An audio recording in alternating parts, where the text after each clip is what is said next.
Hello. So, yesterday, or maybe 2 days ago, depending on when this gets uploaded, I made a video talking about the Fitz and the Fool trilogy, and I figured a fun follow up to that would be something a little less scripted, where I just talk about and rank the books in the entire realm of the Elderlings. So, I'm going to do that, but I'm also going to have some company for this. So, you want to introduce yourself?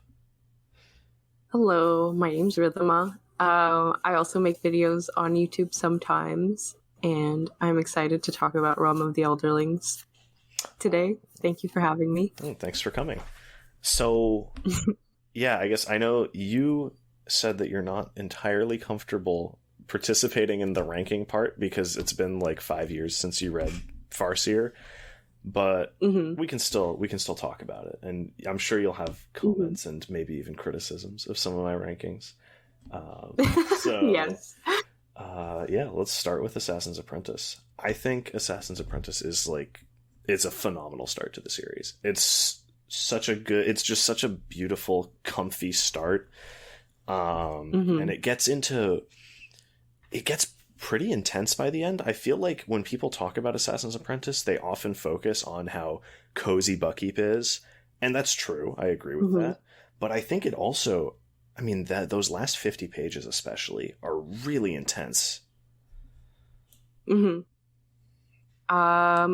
I love Assassin's Apprentice. It took me a couple times to sort of get into it, and I think it is just a really beautiful start to the series. The image of Fitz in the stables with the dogs is maybe the image to describe the entire series, and the feelings that inspires in you as a person, sort of thinking about Fitz as this very isolated boy and him just being scared and abandoned in a lot of ways. Just sets up the rest of the series so beautifully. I'm curious to see if you're going to put it in masterpiece or very good, because I think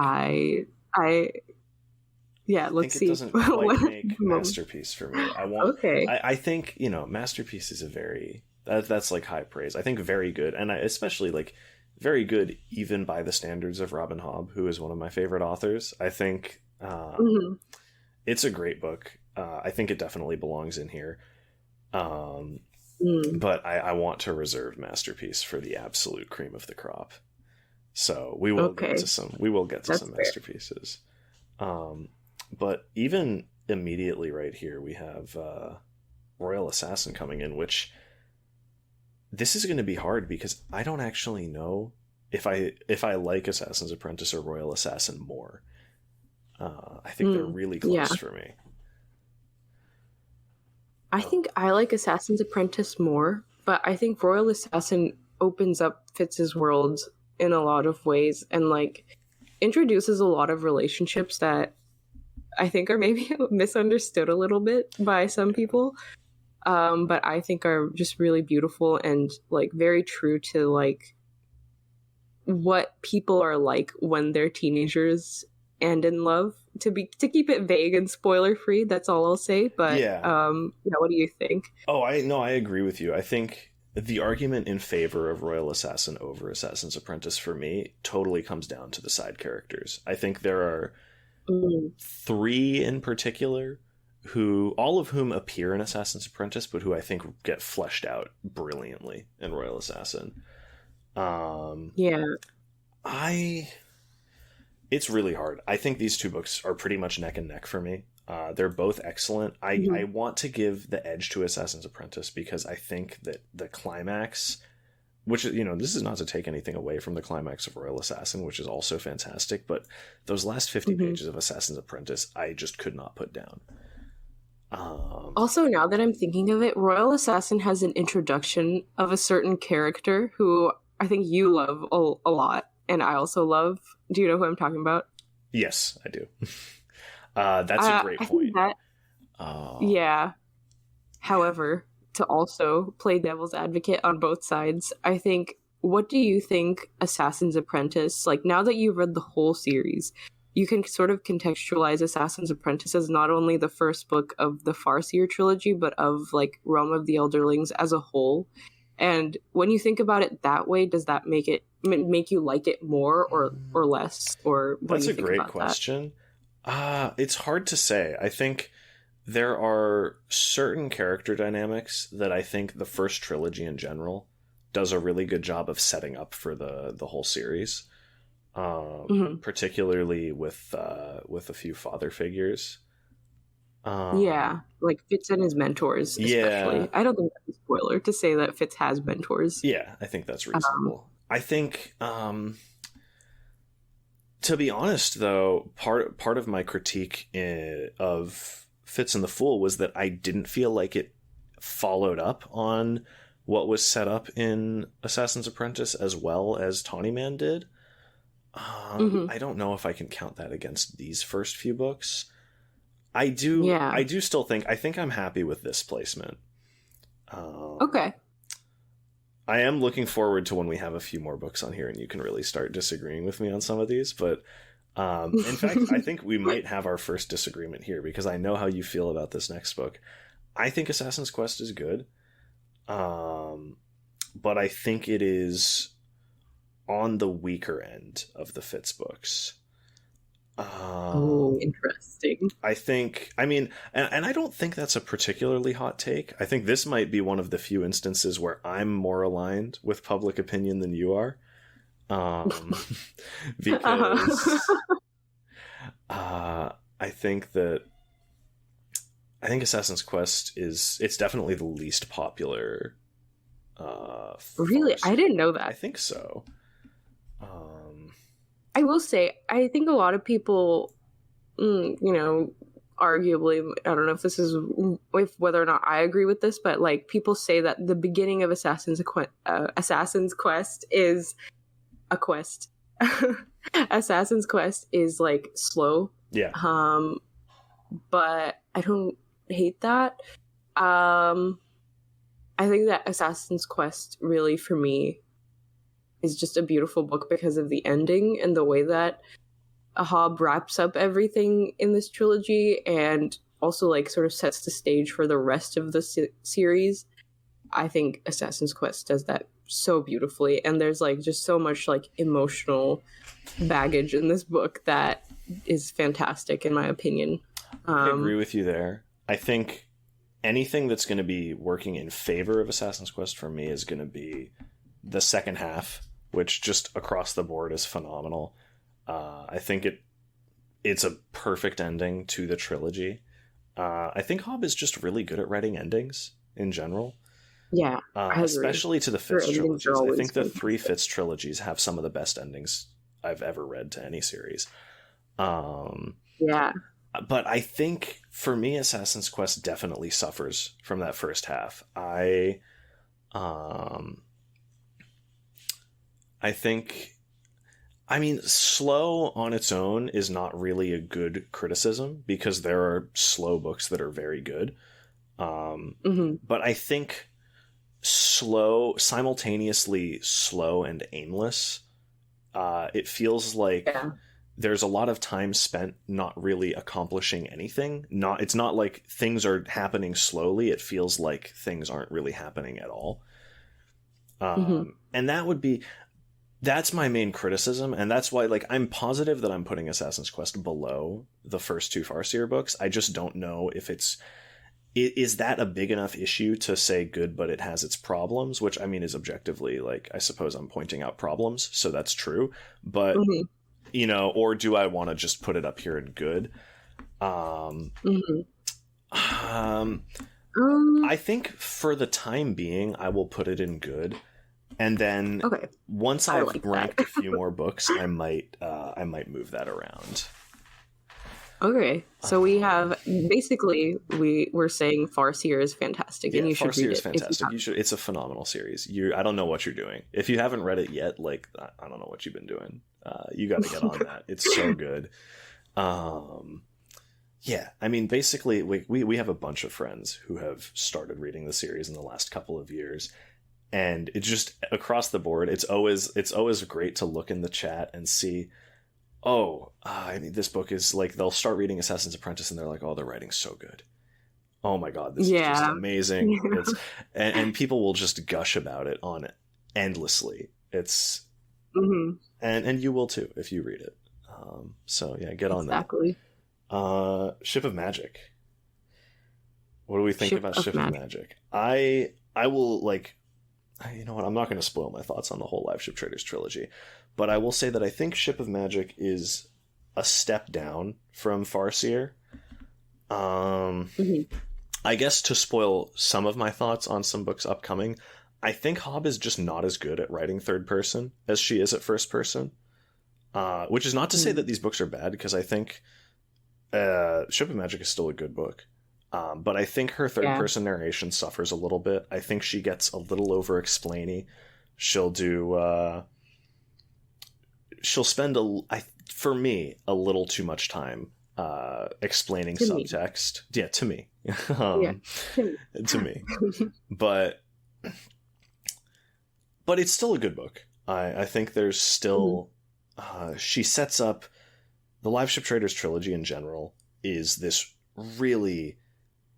I think of just a phenomenally detailed look at patriarchy and what that does to patriarchal systems do to the people who operate inside of them. Not just women, men and women. No, absolutely not just women. I think there's a considerable time dedicated to the harm that this can do to men as well. Which is an important part of the conversation. But I think, importantly also, she's not talking about any one side of the issue to the exclusion of anything else. I think it's a really well-rounded look at the issue. Basically, you can identify some way that the patriarchy of Bingtown is impacting any one of the viewpoint characters. So I think, and I think in that Ship of Magic, like, sets that up fantastically. Whatever issues I do have with it are stylistic. I love the beginning of Ship of Magic. I feel like, and I don't think this is spoilers, because I feel like it happens in the very, like, first chapter. I think that's allowed. I think you can say, you can say something if it happens in the first chapter. Yeah, I feel like the sort of beginning of Ship of Magic, you are introduced to Althea, who is the daughter of a very wealthy and well-to-do trader, and they have these, like, live ships, which are essentially what it sounds like. They're these ships that are sentient, and the Althea Vestrit's, like, family ship is, like, about to sort of become alive. And it just sets up this really beautiful conflict this really compelling conflict where Althea cannot inherit her family's ship because she's a woman. And, like, I think that conflict and the way that Hobb sort of depicts the injustice of it literally, like, made me so angry when I was reading that book.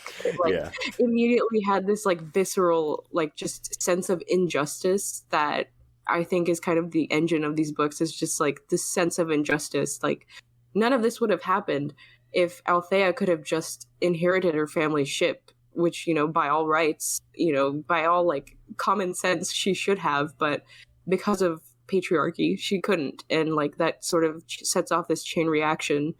And yeah, I think Ship of Magic sets up that conflict really well. I think you just made a really good point too, because, and this, I don't think this is a spoiler, but with you said that none of this could have happened if she just inherits the ship, and that's actually completely true. Like, if you look through the plot of the entire series, nothing happens. If Althea inherits the Vivacia, then the entire plot of the series can't happen. That's really cool. Yeah. I had never thought of that. Yeah, and it's like, it's not even in a bad way where you're like, it's like the tragedy of it. No, it's because like, it's a totally believable thing, and it's an inciting incident. I think that's a hallmark of a good inciting incident. If you can trace back all of the conflict to that one thing and say, well, if this happens differently, then there you go. Yeah. All that said, I think I have stylistic gripes with Ship of Magic more than any of the other live ship books. Okay. I didn't know that. Oh, yeah. I still think it's good. I still think it's a good book. So I suppose these labels are kind of misleading. But when I say okay for Hobb, that's still, like, an okay book for Robin Hobb is better than like the best book that most people have written. Yeah. So like this might look bad, but I still really like this book. I just have to, I have to scale things relative to just how great the author is. So I think we can put that there and move on to Mad Ship, which I have much better things to say about. Yes. I think Mad Ship's really good. Mad Ship is the best Liveship book, in my opinion. There's one character in particular who is just handled perfectly throughout the book, and who I think makes the trilogy for me, to be honest. Mad Ship is so good. It's a really like obvious logical progression of all of the themes that are introduced in Ship of Magic. Yeah. What do you There's think? also a sort of there's also like a kind of like Austen vibe going on in this book that I really like, with the balls and the sort of, debut and whatnot. I agree. And like the culture of Bingtown. It's pretty obvious that Hobb is like influenced by like, the Pride and Prejudice, like Regency era. I think it's hilarious too, because Hobb, as we both have commented on in the past, has rated Pride and Prejudice 3 stars on Goodreads, which is one of the most absurd book ratings I've ever seen. It is ridiculous, because it's like Liveship is so obviously like inspired in part by that, like her tradition. So I don't understand what Pride and Prejudice is a masterpiece. The official stance of this channel is that Pride and Prejudice is a flawless masterpiece. So yeah, Robin Hobb, you have some things to answer for, but you wrote some good books, so I'll forgive you for now. I think Mad Ship rather. I don't know if I can rank it above Assassin's Quest. I think I still have the stylistic gripes with Hobb's third person writing, but it's such a good story. It definitely deserves to be at least here, in my opinion. Yeah, I love when people read Mad Ship, because it's like one of the best books to like be reading people's reactions. It's just insane. Yeah. So much crazy shit going on. Favorite. Yeah. Ship of Destiny. I think Ship of Destiny can go. I mean, I'll just spoil it and say I think it can go right here. Yeah. I think it's a good book. That's fair. I think it's a really solid story. I mean, I've already sort of talked about what my issues with the Liveship books are. I think compounding that, there are a few elements. I've seen some criticisms of Liveship's handling of the titular Liveships, which I think. I mean, yeah, is it a spoiler to say that that's addressed later in the series?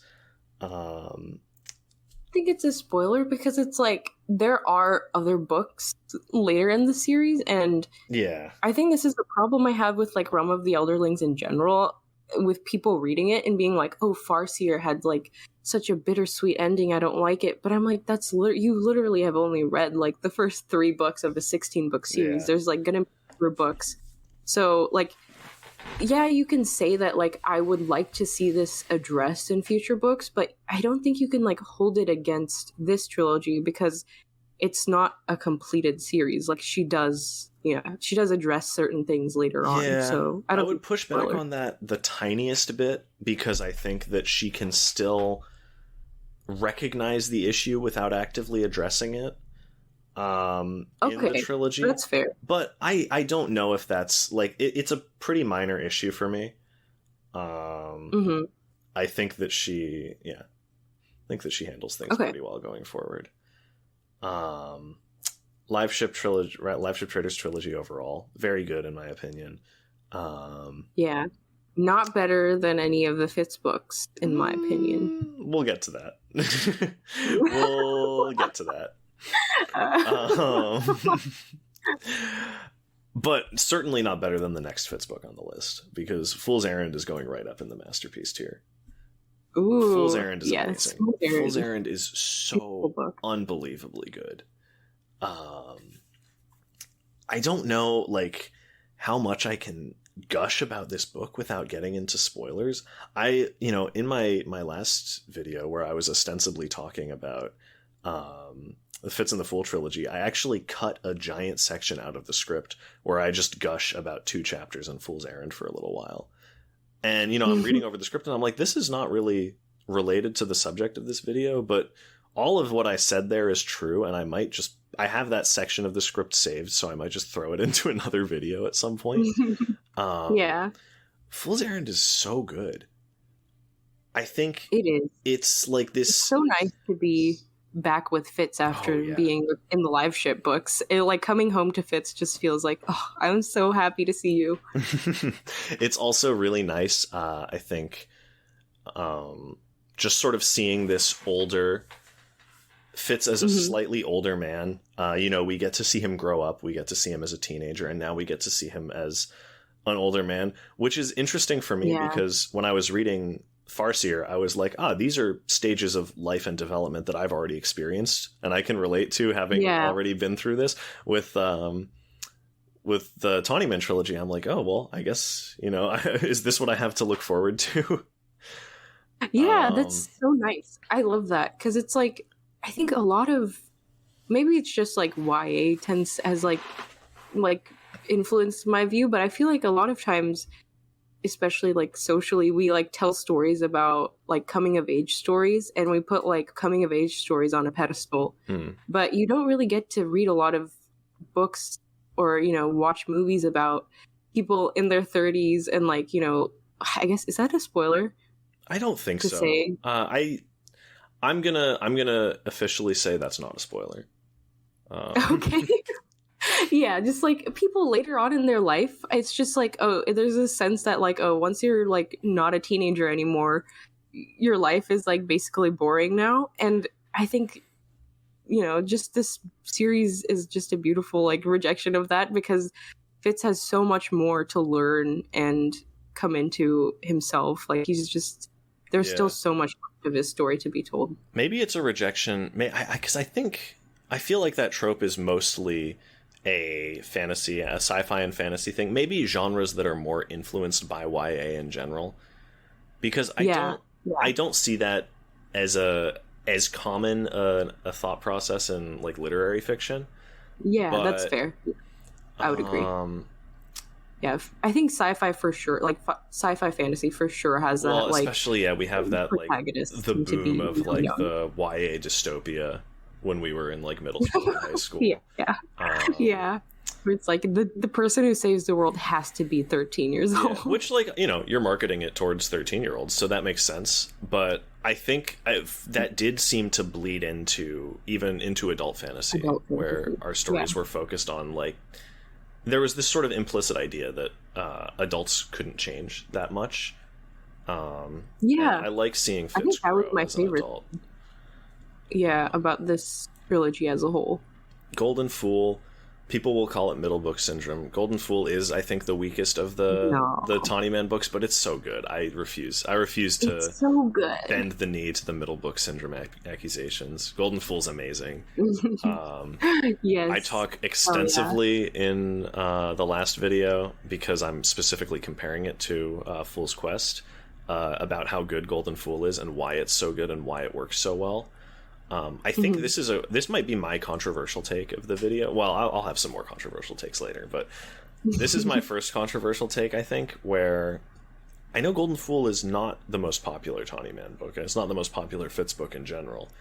But I think it's really good. Though it's got like a really, you know, like, to be vague, like espionage vibe going on, and it's in a setting that we know and love, and there's just all this really interesting sort of... Hobb does this thing where she kind of raises the stakes of the world and brings in a lot more conflict, but she doesn't do the thing where it's like world-ending stakes. She does a very like satisfying and believable upping of stakes that doesn't feel like she's overreaching in this book, in my... I think it's this incredibly effective. But you're right, she massively expands. The world just feels so much bigger as you go through Golden Fool. You know what it is? Golden Fool also is the book where she capitalizes on the Liveship Traders trilogy. And this... Yes, that's true. Again, I'm so worried about spoilers, but I feel like, okay, to That's be not vague a spoiler. again. Yeah, I but, think like, that's sufficiently yeah, vague. Golden Fool is where you start to realize like why Liveship and the Fitz books are in this considered to be in the same series of books, and why you should read them in a certain order and not in a different order. Yes, necessarily. that is absolutely true. Shall we get to the best book we've ranked so far? Fool's Fate. Yes, Fool's Fate is beautiful. It's so good. I love Fool's Fate. People complain about the slow start to Fool's Fate. People generally complain about slow starts to the final books of the Fitz trilogies. Assassin's Quest, Fool's Fate, and Assassin's Fate all have like this impression of like starting really slowly and not really knowing what they're doing yet. And I think that that's true in the cases of Assassin's Quest and Assassin's Fate, and I think it couldn't be more wrong in Fool's Fate. Yeah, Fool's Fate has a very clear direction from the start, because like in Golden Fool there's a very clear sort of like just a very clear direction for the ending of the trilogy. So like you know where you're going, you know what's happening in Fool's Fate. It's just I think I don't know, Fool's Fate is the key to what makes the start of Fool's Fate work so well for me is that Hobb kind of switches gears. She focuses a lot on side conflicts that we haven't seen developed a ton yet in the trilogy. And it gives the reader a nice break from a lot of the conflicts that we were focused on in Golden Fool, but they're still there. We're still thinking about them. We're still progressing them slowly, but they're not the center of Fitz's attention right now. And I think that's a really powerful way to sort of switch up the reader's attention. Yeah. And I think there's a lot of really great secondary characters that make Fool's Fate shine. Just fantastic cast overall. This is also our next example of just a brilliant, an absolutely phenomenal ending to a trilogy.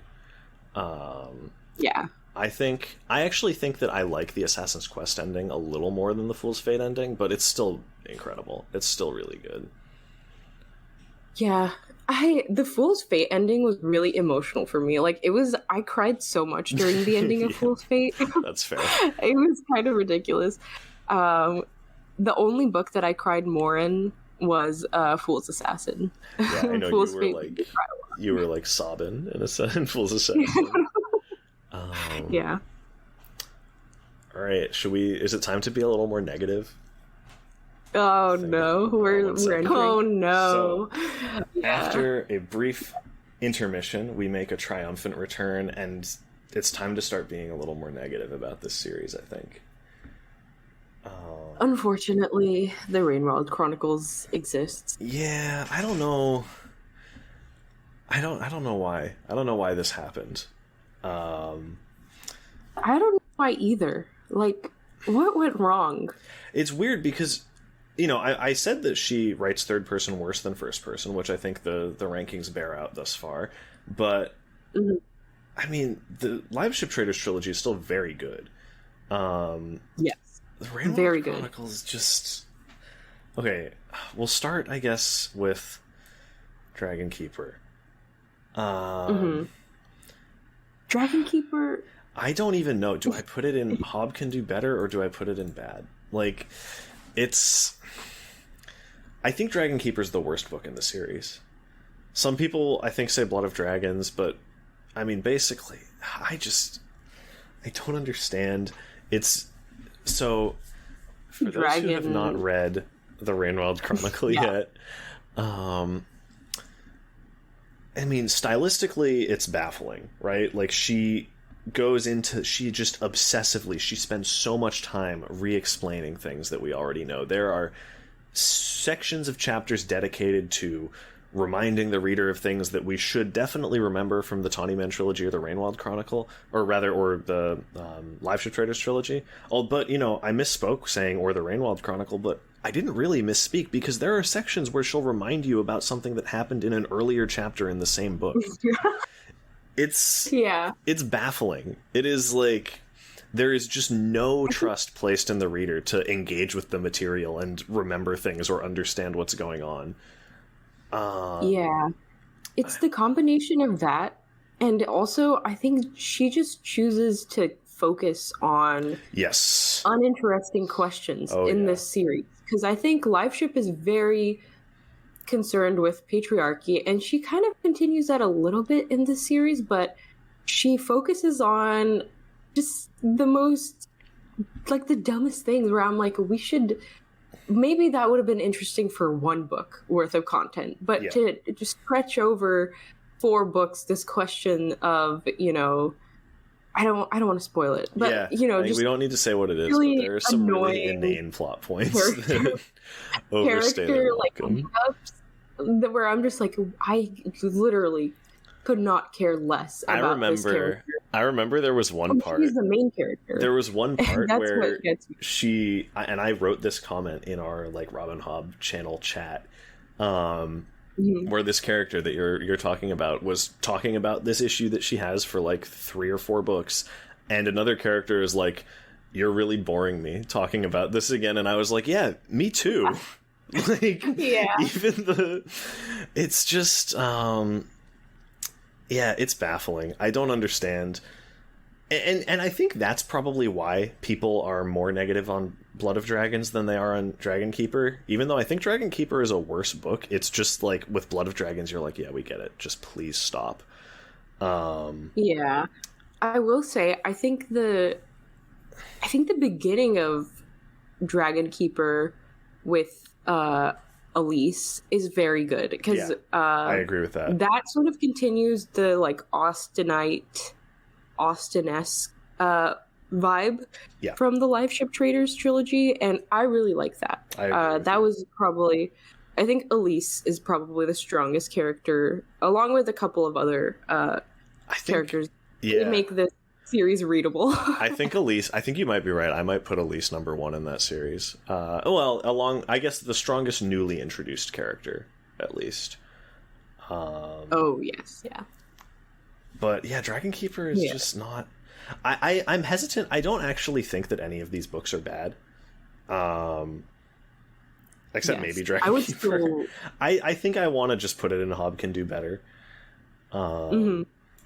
But I would recommend reading Rainwild Chronicles once. As much as I'm shitting on it, it's really worth it to read it once, because also the world building in these books is fantastic. Oh god, I think Hobb does some of her best world building. There's so much good. I think the Rainwild Chronicle had the potential to be her best series, and she just totally squandered it by focusing on boring plot points.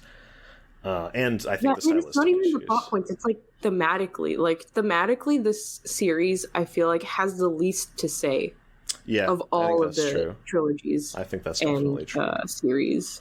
I think it has such a strong concept. It has such an unbelievably strong concept. It's just really, it was frustrating for me to read a book with by an author who I know is really good, and it had this really incredible concept, and then it just wasn't executed on. It really made me sad. The best thing about Robin Hobb is that usually she has these really incredible concepts, and then she's able to couple them with very relevant real life thematic content that is just really just makes those series beautiful, and it makes them fantasy but also really relevant to the real world, if that makes sense. I don't know how to say it, but that combination is what makes her books so fantastic, and the lack of that here is very obvious. I also think the Rainwild Chronicle is just, it should be about half as long as it is. I mean, for what is covered in those books, it does not need to be 4 books. It doesn't even need to be 3 books. But yeah, I guess we can get back to that a little bit. I think Dragonhaven, I rank above Dragon Keeper because there's one section of Dragonhaven that is a glimpse at what this series could have been. It's so cool. It's this really exciting series of events. And I think that alone, I think it's towards the end, if I'm not mistaken. And I think that alone just elevates Dragonhaven a little bit. But it still doesn't, it doesn't even touch any of the other books. Yeah, I would not put it that high. I think I would put Dragon Haven or Dragon Keeper above Haven, but Really? that's fair. Interesting. Yeah, because I think the beginning of Dragon Keeper is solid start. I suppose I don't disagree with that. That's a compelling. I think I still do.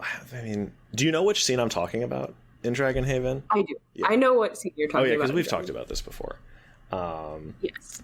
I think that really elevates it for me. But I see what you mean. I think the beginning of Dragon Keeper is solid. I think City of Dragons is the best Rainwild Chronicle book by a mile. I think I said that exact sentence in my last video. It's so City of Dragons is actually pretty good.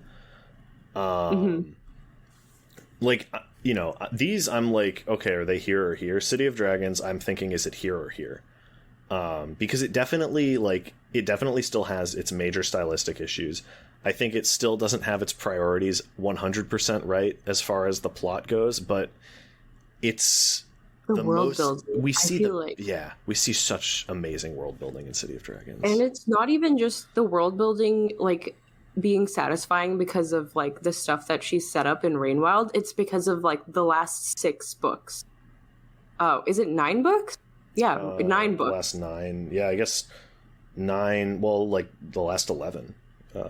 If you're including the Dragon Keeper Haven too.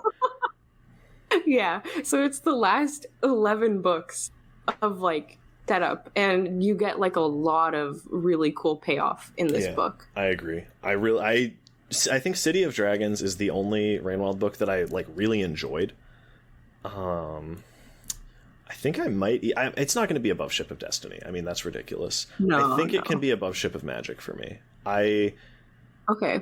I think it, but the question for me is it a tier above Ship of Magic or not? Would you be mad at me if I put it a tier above Ship of Magic? I don't think it's better than Ship of Magic, so I definitely would not put it above. But I wouldn't be mad at you if you said it above.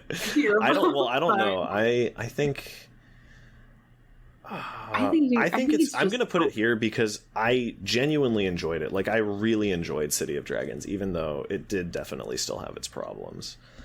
That is fair. And then, because an important thing to point out with City of Dragons is that it's 100 pages shorter than any of the other Rainwild books. Because it cuts out so much of that re-explaining and all of that bad stylistic stuff that I was complaining about earlier. City of Dragons was yeah, you know what? It would be better if we didn't have this.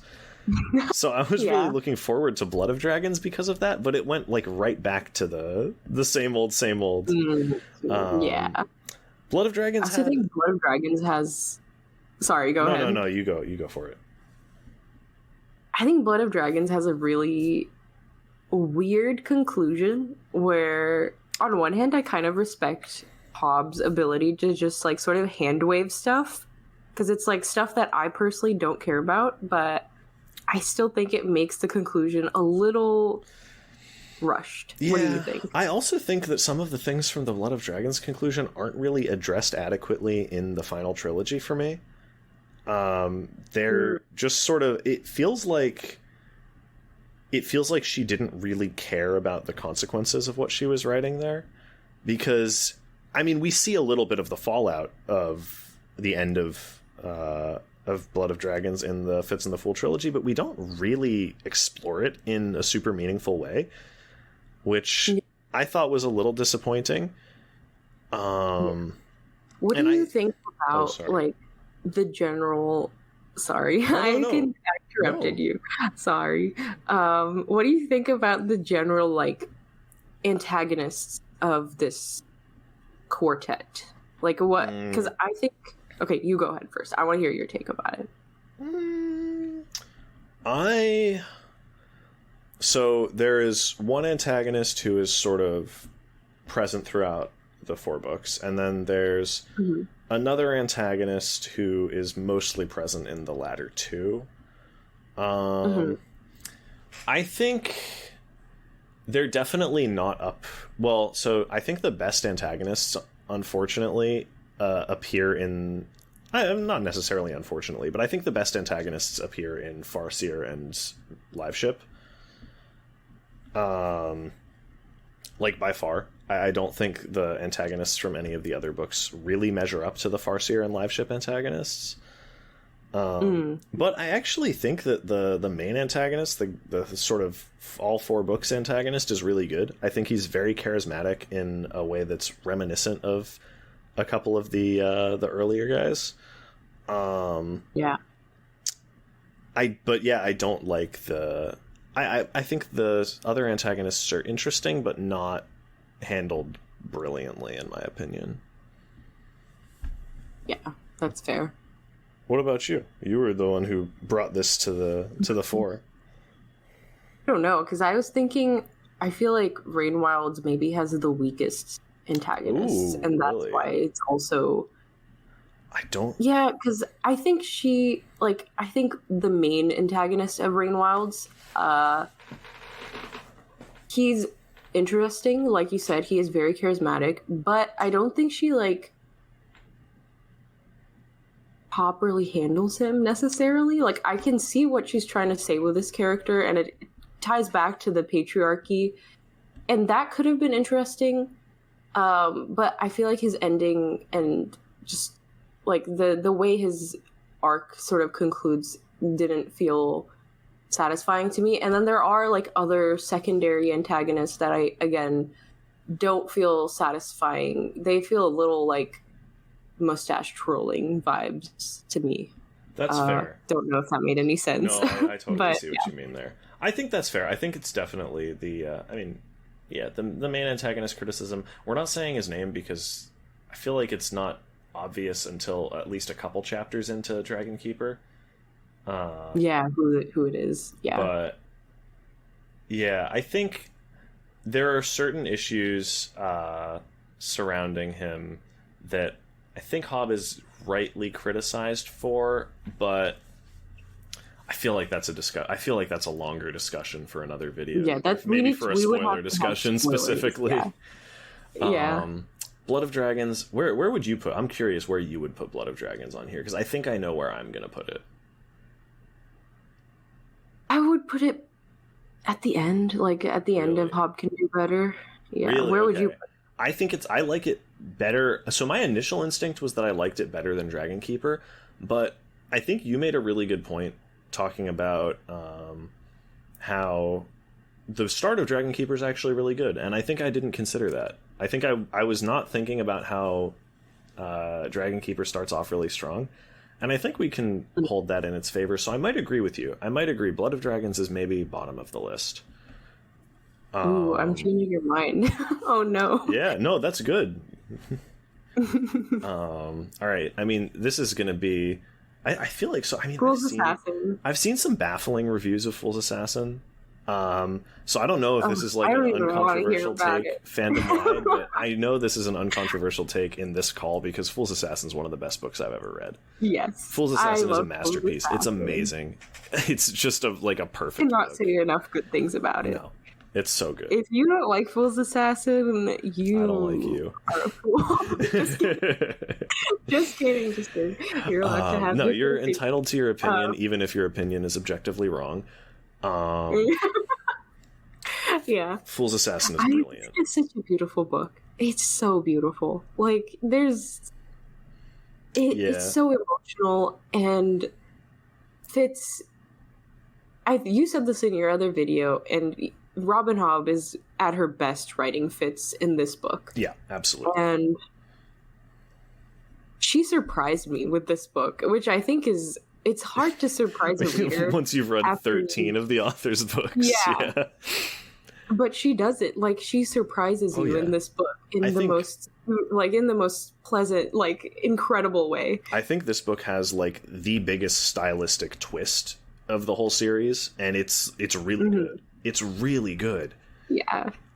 It's awesome. I love this book. I think Hobb does a really good job of using... I don't think I've ever read someone use first person as well as Hobb does. I think Name of the Wind is really beautifully written in terms of prose, but I think that's because Patrick Rothfuss is a good prose writer. But I think specifically the way that she uses first person to like craft Fitz as a character and to like make you feel like he's just this actual human being that you're reading about. It's like no one else has ever been able to do that. No one else. What about, okay, this is completely unrelated to the video, but are you saying that that Fool's Assassin does first person better than Donna Tartt? Yeah. Really? Okay, this is a hot take. We have a really major hot take in the video. I don't know if I even agree with that. I mean, Donna Tartt is really good, don't get me wrong, but I don't think she does it as well. Okay. I mean, I'm not gonna I'm certainly not gonna crucify you over that. I think that's it's a reasonable take. I just don't know if I agree with it. It is like I'm totally on board with Fool's Assassin being an amazing use of first person. All right, are you ready for our big disagreement of the video? Are you ready for us to strongly disagree on something? Okay, I thought you were going to put it in bad. So no, absolutely. You thought I was going to say it was the worst Hobb book, the worst book in the whole series? Yeah, I thought maybe you were going to say that. No. I guess I forgot that you... I guess I forgot about Rainwilds. Yeah, it's the worst non-Rainwilds book in the series. I'll definitely say that. I'll stand by that. Yeah.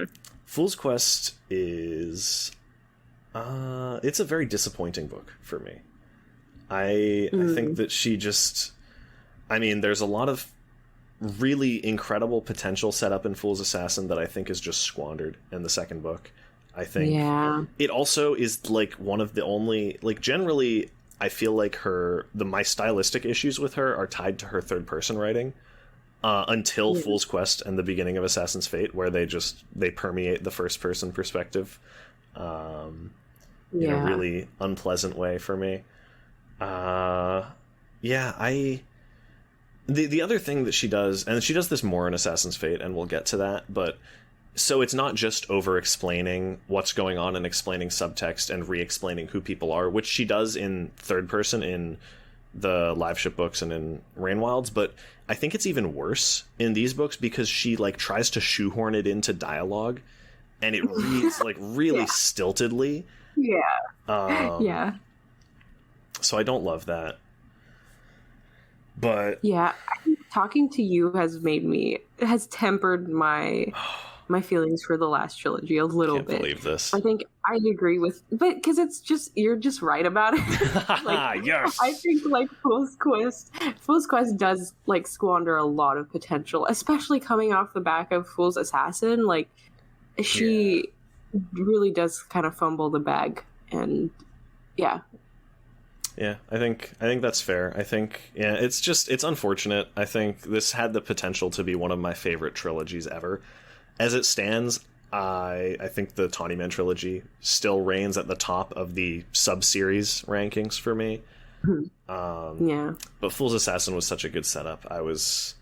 That's what it comes down to. I mean, that's not all that it comes down to. There are other more spoilery problems that I have a whole video about, but I think it squanders a lot of the potential that Fool's Assassin established. Last book, Assassin's Fate. I'm excited to see your Assassin's Fate ranking. I think Assassin's Fate is a firm good but has its problems book for me. I was questioning this with Assassin's Quest because I did have problems with the start of that book, but my problems with the start of Assassin's Fate are much more pronounced.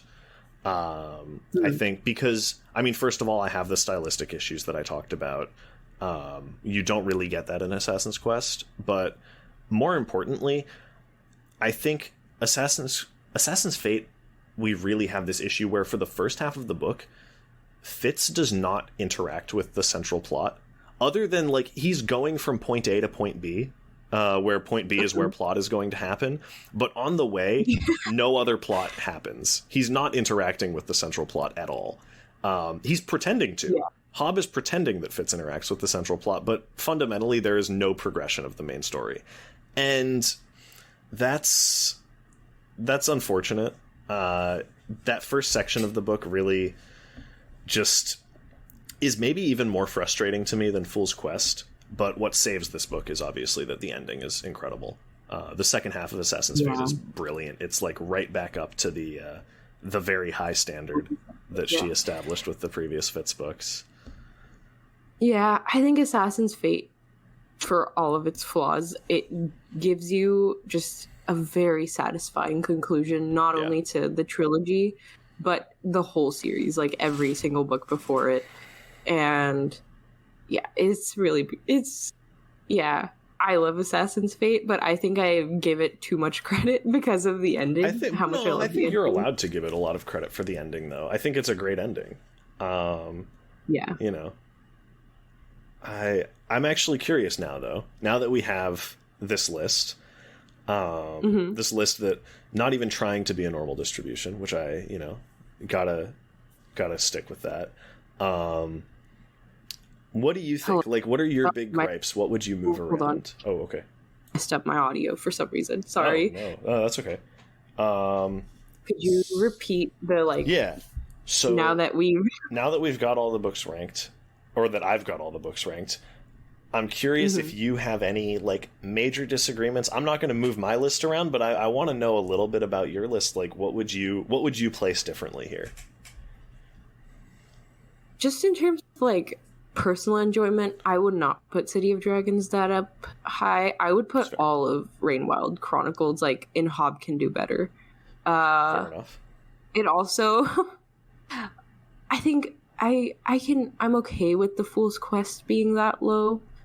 Where would you put it, though?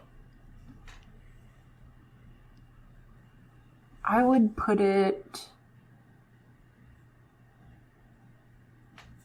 I think I would put it in Good But Has Its Problems, because overall I enjoyed Fool's Quest the first time I read it. I would be really curious to read the series again, that's part of the reason why I don't want to make my own tier ranking, is because I want to reread the series before I make it. Yeah. Or at least the first 3 books and whatnot. But the first time that I read it, I kept thinking that it was gonna go in a different direction, and now that I'm thinking about it, maybe that thought held me through and made me enjoy it more. I don't know if that makes sense, but yeah, I know what you mean. I think I would put Fool's Quest a little higher, probably in Good But Has Its Problems. Would you put it above Ship of Destiny? Yeah, I just like Fitz more than I like any of the characters. I like Fitz more than I like Liveship too, in general. Yeah. I think I would put Assassin's Fate in Very Good. I would put it... I wouldn't mind putting it below Royal Assassin, but I would put it in Very Good. That's fair.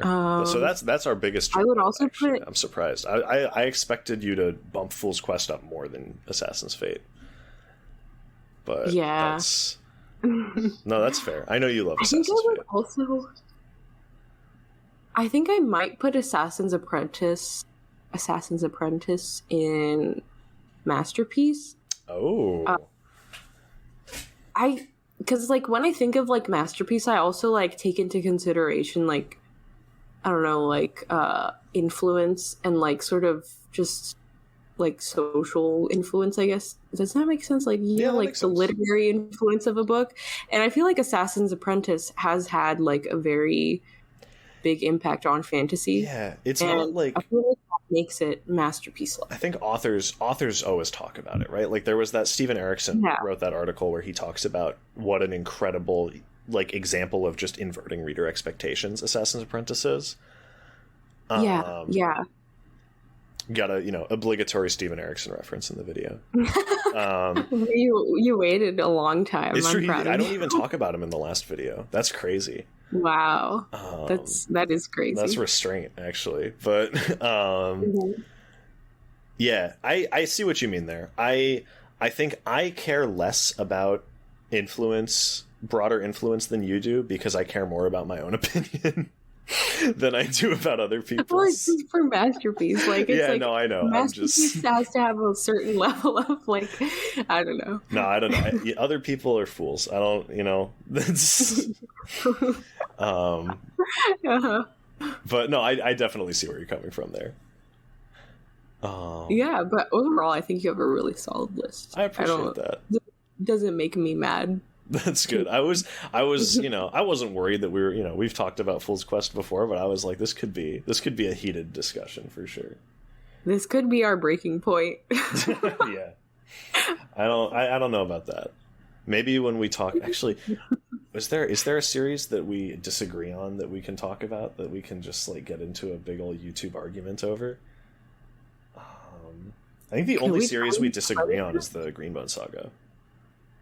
The only series that we like fundamentally disagree on, which I haven't read all of it because I didn't like Jade City. So, well, yeah, the thing is, like, I know you're not going to like the other two books, and I even like recognize like what you don't like about them, and I don't like that either. But it's like it just doesn't bother me as much. Problem for you. That's fair. I can sort of set that aside. I mean, to be like more specific, it's like stylistically, like I think Fonda Lee has this tendency to like over explain like character emotions, like, yeah.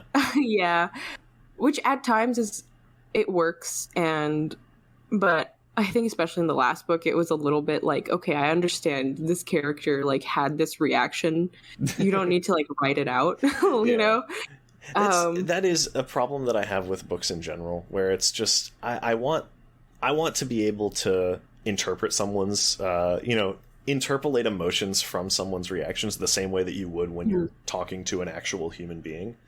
You're not going to have a little voice in your head explaining how they're feeling to you. I feel sad right now because like I'm going to do this thing because that happened 2 books ago. There's several moments where it's like I had remembered why this character was doing something, and it was like a callback to like the first book, but then she just tells you, and I'm like, I feel like I'm not being, getting that feeling of like paying attention. Yeah, it's like I was paying attention and I actually got that, and now you're just like telling everyone, like, not everyone should get that out of this book. Yeah, it should be a treat for the readers who are actually engaged. I agree, honestly. Yeah. We need more meritocracies where they don't actually matter. Take them out of like places where it's actually, important, but keep them in the places where they actually don't matter at all. Yeah. We're getting off topic now, so I might just end the video here, but I think we should continue this discussion and maybe have more like this in other videos. So thanks for watching, everybody. Bye. Bye.